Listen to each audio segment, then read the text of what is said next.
इतने गंदे लग रहे पहाड़ भाई, धुआं धुआं चारों तरफ। उसको पहले पता चल जाता है कि वही आ रहा है रास्ते में। ये ले, ये तेरे लिए रोटी है।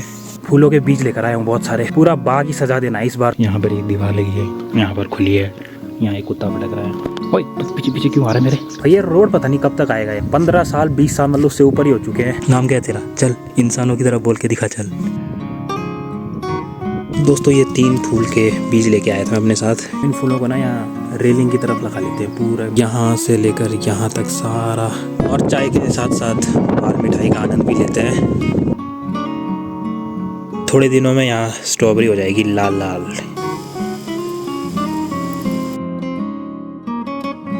हेलो एंड गुड मॉर्निंग दोस्तों, स्वागत है आपका एक और नई वीडियो में। और आज ब्लॉग की शुरुआत हो रही है सुबह के 7:30 बजे से। और दोस्तों मौसम तो भाई बिल्कुल चकाचक हो रखा है। यहाँ पर देखो पूरा नीला आसमान, एक भी बादल का टुकड़ा नहीं है। और सामने पहाड़ों में पॉल्यूशन ही पॉल्यूशन।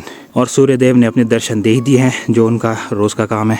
और दोस्तों मैं भी निकल पड़ा हूँ अपने वही काम पे, मिल्कमैन ऑन ड्यूटी, खलदार गांव की तरफ। अभी बस मलसारी में पहुँचने वाला हूँ, फिर यहाँ से अपना असली सफ़र शुरू होता है खलदार गांव की तरफ। दोस्तों काफ़ी दिनों से आपको वीडियोस देखने के लिए नहीं मिल रही थी, उसके लिए मैं आपसे माफ़ी चाहता हूँ। मैं ज़रा कुछ दिनों के लिए देहरादून काम से गया हुआ था, तो वहाँ पर तो वीडियो बनाना बहुत मुश्किल था। और ट्रैवलिंग का तो आपको पता ही है, ट्रैवलिंग में तो मैं कैमरे को मतलब फ़ोन को छू भी नहीं सकता भाई। अब मैं वापस आ गया हूँ पिछले कल गाँव अपने ट्रैक पे, मतलब फिर से आपको नई नई वीडियोज़ देखने के लिए मिलेंगी। देहरादून ऋषिकेश में तो भाई अब काफ़ी ज़्यादा गर्मी होने लग गई है, मगर गांव में तो अभी भी ठंड है भाई। सुबह सुबह जब मैं उठा सोकर तो भाई हाथ और पैरों की उंगलियां तो बिल्कुल सुन्न सी हो गई थी। काफ़ी ठंड है अभी यहाँ पर, मगर दिन के टाइम तो भाई गांव में भी गर्मी हो ही जाती है। नीचे शहरों में वही हालत ख़राब होने लग जाती है दिन के टाइम तक, तो बहुत तेज़ गर्मी। पिछले कल शाम के टाइम पर मैं वापस अपने गांव में पहुंच चुका था, मतलब 6 या 7 बजे के करीब, क्योंकि मैं ऋषिकेश में था। तो वहां से मैं बैठा था सुबह के टाइम 7 बजे के करीब रोडवेज में। और वो आई घूमकर देवप्रयाग, वहां से पौड़ी, फिर वहां से थलीसैंण और यहाँ। तो भाई मेरे लिए तो रोडवेज बेस्ट है। वैसे मैं टैक्सी में भी आ सकता था, क्योंकि वो जल्दी पहुंचा देती है, 12:30 बजे के करीब वो खलदार में पहुंचा देती है। मगर टैक्सी में तो फिर भाई हालत ख़राब होने वाला काम है। सियूसी बाज़ार में तो भाई अभी सूरज की रोशनी तक नहीं पड़ी हुई है, बिल्कुल हल्का हल्का अंधेरा सा ही छाया हुआ है। गांव में आकर जो सुकून मिलता है ना दोस्तों, वो शहरों में मिलना नामुमकिन है भाई। इस बार मैं नीचे शहरों से फूलों के बीज लेकर आया हूँ बहुत सारे, तो पूरा बाग ही सजा देना है इस बार। तो अभी देखता हूँ कहाँ कहाँ लगाऊंगा, गमलों में लगाऊंगा या नीचे डायरेक्ट खेतों पर ही लगा दूंगा कहीं।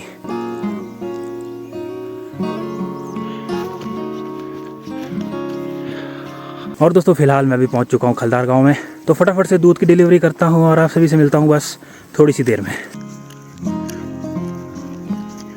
दोस्तों एक परिवार और आ रखा है सामने वाला, तो यहाँ उनके घर का काम चला हुआ है। अभी देखो पत्थर ही पत्थर लगे रखे हैं। दादी नमस्ते। नमस्ते भाई गई। हाँ जी। अच्छा बाप राज कुछ। हाँ जी सब ठीक। अच्छा तो आई गए ब्याह बोला तो वेल। हाँ ना बाद में लोड़ा। अच्छा अच्छा हाँ। ये हो क्या रहा है देखो, समझ से परे है। यहाँ पर एक दीवार लगी है, यहाँ पर खुली है, यहाँ एक कुत्ता भटक रहा है। जब ये बनकर तैयार हो जाएगा तभी पता चलेगा। है ना छोटे? अमरूद का वृक्ष। गुड नमस्ते। हाँ जी। ओए तू पीछे पीछे क्यों आ रहा है मेरे? हाँ बहुत खिल चुका है। इस तरफ भी मटर, लहसुन। भाई साहब भाई नमस्ते। हाँ जी। ये दूध? हाँ और बस कुछ कुछ ना। हाँ अच्छा दोस्तों दूध डिलीवरी का काम भी हो चुका है पूरा, तो अब निकलते हैं फटाफट से घर की तरफ।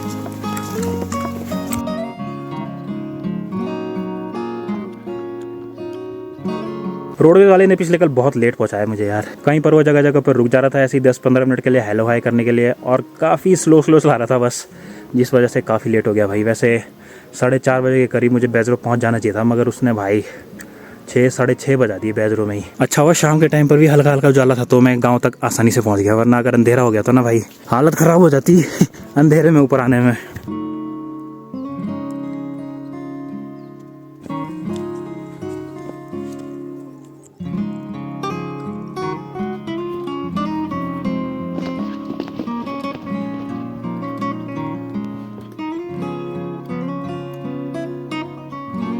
और दोस्तों पहुंच चुका हूं घर पे। देखते हैं, छत में चलते हैं, ठंडी ठंडी हवा देखते हैं चल रही है कि नहीं चल रही है। हवा का तो दोस्तों नाम और निशान नहीं है भाई। आसपास देखो बिल्कुल शांत हो रखा है, झंडे तक नहीं फैल रहे भाई, बिल्कुल भी हवा नहीं है।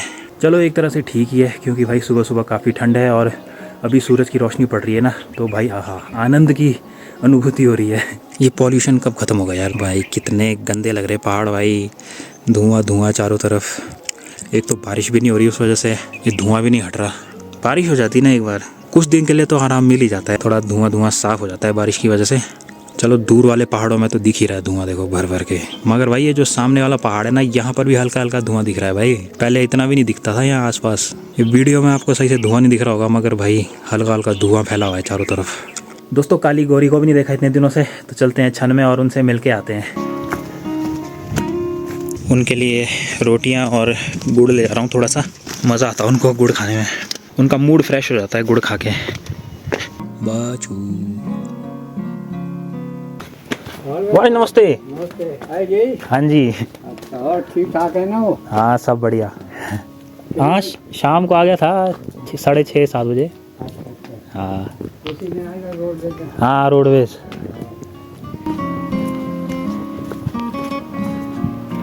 मेथी ही मेथी भर भर के।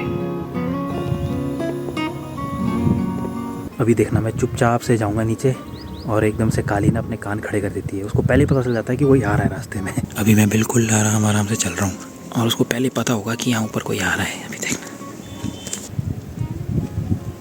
वो देखो, उसको पहले ही पता चल जाता है। वो देखो ऊपर ही देखती रहती है रास्ते में, कोई तो आ रहा है ना।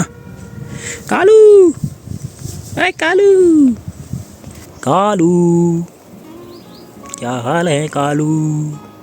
ये ले, ये तेरे लिए रोटी है, ले ये तेरे लिए है, मौज कर।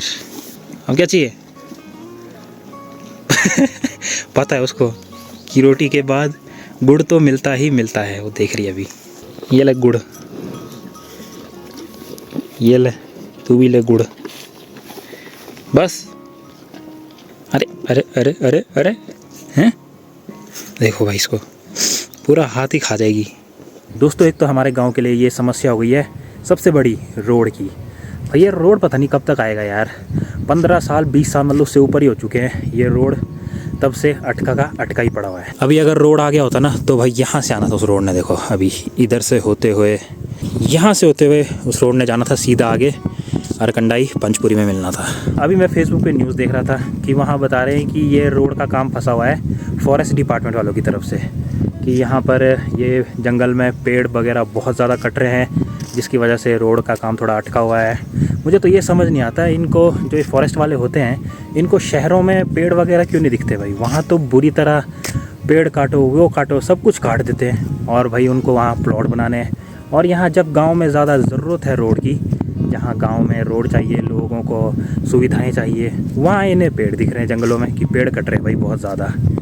इनका सिस्टम मुझे समझ नहीं आता। मैं तो ये सोचता हूँ कि फॉरेस्ट वालों को अगर लग रहा है कि ये फॉरेस्ट की ज़मीन है जहाँ पर ये पेड़ वगैरह हैं बहुत ज़्यादा जो कट रहे हैं, तो इस एरिया को रहने दो भाई। जहाँ ये रोड मिलने वाला था पंचपुरी में, वहीं से ही शुरू कर दो रोड का काम। वहाँ पर तो भाई जंगल भी नहीं है, वहाँ तो सारे खेत हैं लोगों के, गाँव वालों के, तो वहीं से ही शुरू कर दो। जहाँ तक भी बन रही है आगे हमारे गाँव से थोड़ा आगे यहाँ तक तो पहुँच ही जाए रोड, बाकी गांव वालों को तो थोड़ी सुविधा हो जाए, अरकंडाई वालों को, हमारे को हो जाए थोड़ी सुविधा। अब ये भी उनकी समझ से परे है। वो ऊपर चल, ऊपर जंप मार। ये कुत्ता वही है शायद जो मेरे को सुबह खलदार में मिला था। ये शायद मेरे पीछे पीछे आ गया। जब मैं नीचे आ रहा था उस टाइम तो था नहीं है मेरे साथ, तो बाद में आया शायद ये। वो चल ऊपर, छत में आ, ऊपर थोड़ा दम दिखा अपना। मेरे पीछे पीछे आया क्या तू? नाम क्या है तेरा? चल बोल के दिखा। इंसानों की तरह बोल के दिखा, चल।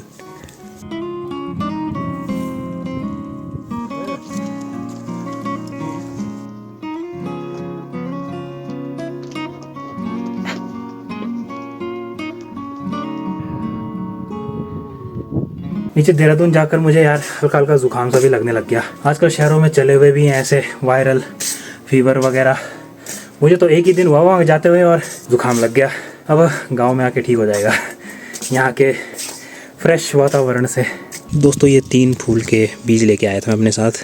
ये है मारीगोल्ड, इसमें शायद छोटे छोटे फूल लगते हैं इतने इतने कर। और एक और मारीगोल्ड लाया था, ये बड़े बड़े होते हैं। और एक ये नया फूल है कोई किसी तरह का, क्या नाम है इसका, सेलोसिया। इसको लगा के देखूँगा कैसा होता है। इधर ही लगा दूँ क्या इनके बीच बीच में? सही नहीं लगेगा यार, यहाँ तो देखो गुलाब हो रहा है लाल वाला और ये वाइट वाला गुलाब, तो इनको यहाँ लगाना ठीक नहीं है। मैं सोच रहा हूँ इन फूलों को ना यहाँ रेलिंग की तरफ लगा लेते हैं पूरा, मगर इसके लिए गमलों का जुगाड़ करना पड़ेगा। या तो अपने घर में ही कुछ ना कुछ करके गमले बनाने पड़ेंगे प्लास्टिक के डब्बे के, और यहाँ से लेकर यहाँ तक सारा गमले लगाने पड़ेंगे और उसमें लगाएंगे इन बीजों को। सोच तो मैं ये भी रहा था कि गमले यहाँ भी लगाए जा सकते हैं, यहाँ से लेकर वहाँ तक बीच बीच में, दरवाजे के सामने नहीं। तो देखते हैं कैसे कैसे प्लान बनता है। वैसे तो इस जगह पर भी बढ़िया लगेंगे गमले ना, यहाँ से लेकर यहाँ तक। वही तो प्रॉब्लम है कि गमले कहाँ से मिलेंगे। इस वाइट वाले गुलाब की भी मैंने थोड़ी बहुत छंटाई कर दी क्योंकि इसके पत्ते बहुत बड़े बड़े हुए थे भाई, और ये फैल भी बहुत सारा रहा था, तो थोड़ी बहुत कटिंग भी बहुत ज़रूरी है यार इनकी, नहीं तो ये पूरे फैल जाएंगे बेढंगे से। अब ये अच्छे से बढ़िया होकर यहाँ से फैलेंगे और इनको मैं इस पोल से होते हुए सीधा ऊपर तक ले जाऊँगा, छत तक।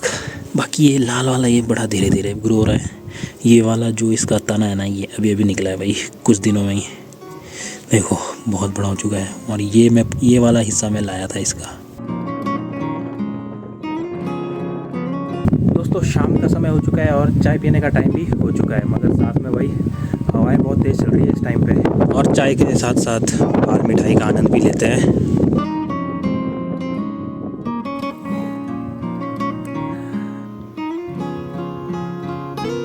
और दोस्तों साथ ही में स्ट्रॉबेरी का सीज़न भी फिर से शुरू हो चुका है। ये देखो हरे हरे पत्ते निकलना शुरू हो चुके हैं इसमें, और कुछ एक जगह पर तो फूल भी निकल रहे हैं छोटे छोटे। मतलब कुछ टाइम बाद, मतलब कुछ ही थोड़े दिनों में यहाँ स्ट्रॉबेरी हो जाएगी लाल लाल। और इस बार खाने के लिए तो बहुत सारी स्ट्रॉबेरियाँ मिलेगी, अगर बंदर रखेंगे तो, क्योंकि इनकी चौकीदारी करना भी बहुत ज़रूरी है, वरना बंदर तो एक ही दिन में सफाया चट कर जाएंगे सारी स्ट्रॉबेरीज़ का। फैलते काफ़ी जल्दी है ये स्ट्रॉबेरीज़ के पौधे। देखो पहले स्टार्टिंग में सिर्फ यहाँ पर था एक पौधा स्ट्रॉबेरी का, और वो देखो फैल फैल कर कितना हो चुका है, यहाँ से लेकर यहाँ सारा फैल गया है उधर उधर तक। कुछ टाइम बाद ऐसा करेंगे हम ना, इसको फैलने देंगे सारा, यहाँ से लेकर वो सामने पूरे इस खेत में स्ट्रॉबेरी रहने देंगे। बाकी अभी मेरे कपड़े यहाँ सूखने के लिए टंगे हुए हैं, जो सफ़र के टाइम पर मैंने यूज़ करे थे कपड़े। तो इनके पीछे जो ये पेड़ हैं देखो, चबूतरे के, संतरे के, ये सब भी खाली हो चुके हैं। अब एक भी फल का टुकड़ा नहीं है इनमें। अब यहाँ से तो ख़त्म हो गए, मतलब मार्केट में तो अभी भी आ ही रहे हैं संतरे नारंगी कहीं ना कहीं से, हमारे पेड़ों में मतलब ख़त्म हो चुके हैं सब। आजकल उजाला भी काफ़ी देर तक रहने लगा है दोस्तों। अभी शाम के 5 बज रहे हैं और उजाला काफ़ी तेज़ हो रखा है। वैसे 6-6:30 बजे तक रहता है आजकल उजाला। तो मैं भी अब सब्जी वगैरह काटता हूँ और खाने की तैयारी करता हूँ। पत्ता गोभी की सब्ज़ी मैंने काट दी हुई है और इसमें थोड़े बहुत मटर भी डाल ही दिए हैं, और सब्ज़ी बनेगी भी बाहर के अपने देसी चूल्हे में भाई, कंटर में आग जलाकर बढ़िया से, क्योंकि आजकल गर्मियाँ तो ख़त्म हो ही चुकी है, तो और उजाला भी काफ़ी देर तक रहता है, तो खाना बाहर आराम से बन जाता है। दोस्तों ज़ुकाम से राहत पाने के लिए मैं ले आया एक हरड़। ये देखो खाने में बहुत कड़वा होता है तो भाई, मगर इसके फ़ायदे बहुत ज़्यादा हैं, तो इसको खाते हैं। अब एक तो इनका समय भी अब लगभग जा ही चुका है, सूख कर बिल्कुल सख्त हो चुका है भाई, दांत से भी नहीं टूट रहा है। चलो मैं करता हूँ इसका जुगाड़ कुछ। तो दोस्तों अब इस वीडियो को भी मैं यहीं पर एंड करता हूँ भाई, ज़ुकाम से भी मेरी हालत बहुत ज़्यादा ख़राब हो रही है। अगर आपको ये व्लॉग पसंद आया तो इसे लाइक करना, चैनल को सब्सक्राइब करना। मैं मिलूँगा बहुत ही जल्द एक और वीडियो के साथ, तब तक के लिए बाय बाय।